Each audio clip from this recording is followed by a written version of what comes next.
Dr. Martin Luther King, Jr.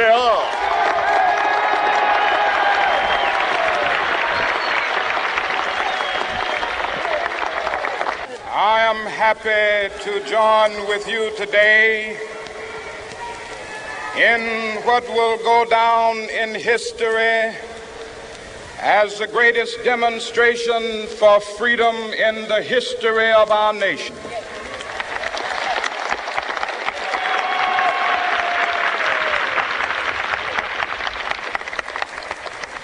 Five score years ago, a great American in whose symbolic shadow we stand today signed the Emancipation Proclamation. This momentous decree came as a great beacon light of hope to millions of Negro slaves who had been seared in the flames of withering injustice. It came as a joyous daybreak to end the long night of their captivity. But 100 years later, the Negro still is not free. 100 years later,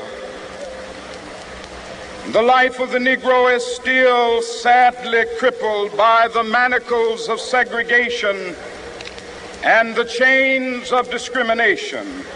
100 years later, the Negro lives on a lonely island of poverty. I have a dream that one day this nation will rise up and live out the true meaning of its creed. We hold these truths to be self-evident, that all men are created equal.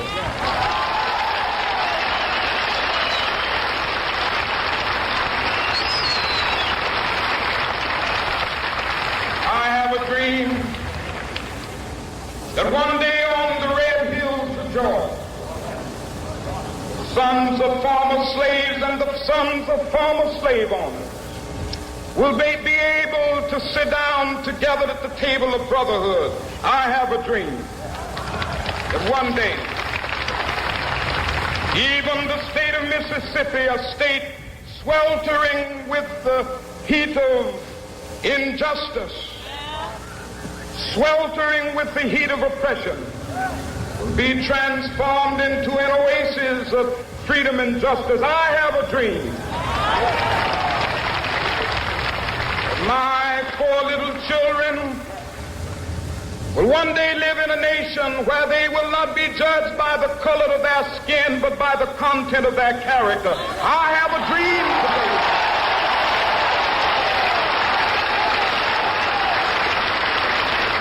I have a dream that one day, down in Alabama, with its vicious racists, with its governor having his lips dripping with the words of interposition and nullification. One day right there in Alabama, little black boys and black girls will be able to join hands with little white boys and white girls as sisters and brothers. I have a dream today.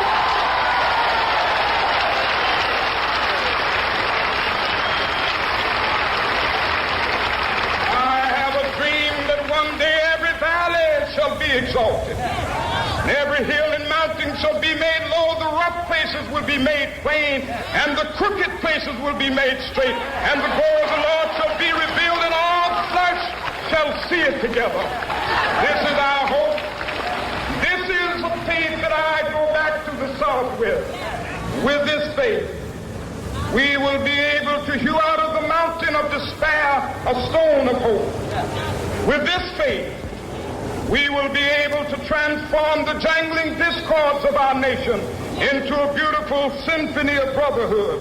With this faith, we will be able to work together, to pray together, to struggle together, to go to jail together, to stand up for freedom together, knowing that we will be free one day.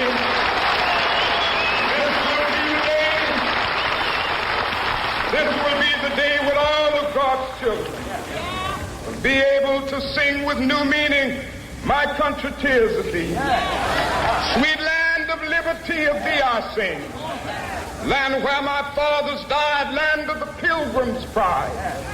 From every mountainside, let freedom ring. And if America is to be a great nation, this must become true. And so let freedom ring. From the prodigious hilltops of New Hampshire, let freedom ring. From the mighty mountains of New York, let freedom ring. From the heightening Alleghenies of Pennsylvania, let freedom ring. From the snow-capped Rockies of Colorado, let freedom ring. From the curvaceous slopes of California. But not only that, let freedom ring from Stone Mountain of Georgia. Let freedom ring from Lookout Mountain of Tennessee. Let freedom ring from every hill and molehill of Mississippi, from every mountainside. Let freedom ring, and when they happen, when we allow freedom ring, when we let it ring from every village and every hamlet, from every state and every city, we will be able to speed up that day when all of God's children, black men and white men, Jews and Gentiles, Protestants and Catholics, will be able to join hands and sing in the words of the old Negro spiritual, free at last, thank God